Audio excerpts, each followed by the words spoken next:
So we work to get that turned on and people feeling safe breathing through their nose first.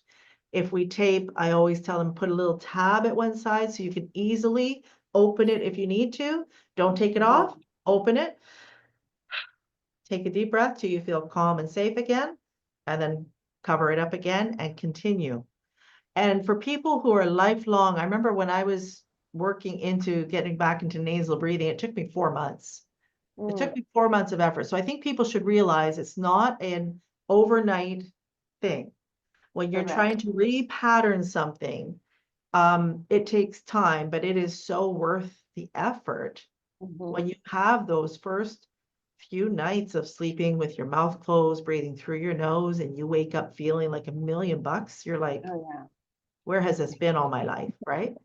So I think it's important to do with your kids.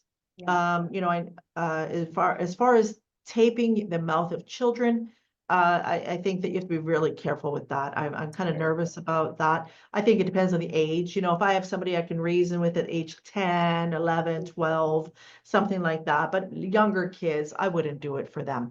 Now, I have gone in and repositioned. If I see them doing this and their mouth's open, I will reposition so the head and neck are aligned and the lips closed. And I'll wait and I'll watch and I'll see.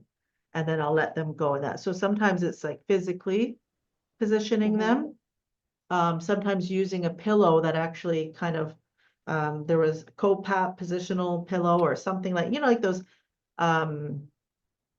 like pregnancy pillows or something like that. Oh, yeah. The head is kind of supported and aligned and they can hug onto it in the front. So positional therapy for younger ones as opposed to taping their mouth at that young age. Yeah. I want to shift now to something that I heard you talk about, the 3 a.m. wake up, which happens to a lot of people. That's that time where you just can't get back to sleep. It's 3 a.m. It's the same time every day, maybe. And you have something really profound that is related to that maybe you want to talk about. Well, in my experience, the 3 to 5 a.m. wake up is classically aligned with vitamin D deficiency.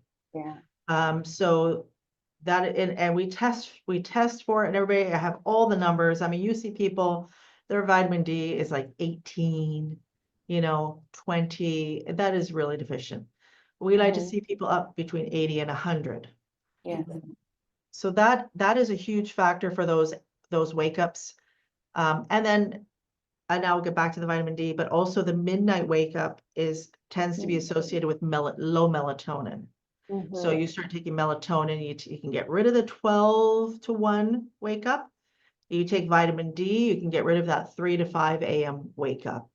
And this is where so many people tell themselves the story of, well, yes, I wake up at 4 or 5 in the morning, but I'm completely fine. I can get by on 4 or 5 hours sleep. And that's a story that they've told themselves. But they're missing a huge chunk. So that whole circadian rhythm thing, associated with vitamin D. And it's funny because I was on a podcast and I was talking a lot about vitamin D and somebody commented, well, I feel like I'm in the wrong podcast here. I thought I was coming to learn about sleep and you're just talking about vitamin D. So that tells me that there is just a real lack of understanding about vitamin D. And in fact, vitamin D is more like a hormone. It actually should be called hormone D. And when we do hormone replacement therapy and regulation of hormones, we actually get our vitamin D from our compounding pharmacy in a cream that you can put on your skin, absorb through your skin like it would from the sun, so that it metabolizes the hormones better. But it is literally the cascade for all the other hormones to function properly. And if you think about it, what is vitamin D? Vitamin D is what we get from the sun. So ideally, we should all be out in the sun. We should all be getting morning sun. We should be exposing our skin to sun. We've been fed a lie that we should be afraid of the sun, that you should wear a hat, that you should wear sunscreen, that you should wear sunglasses and stay out of the sun. And we've been fed this story that, I mean, the results just don't make sense of it.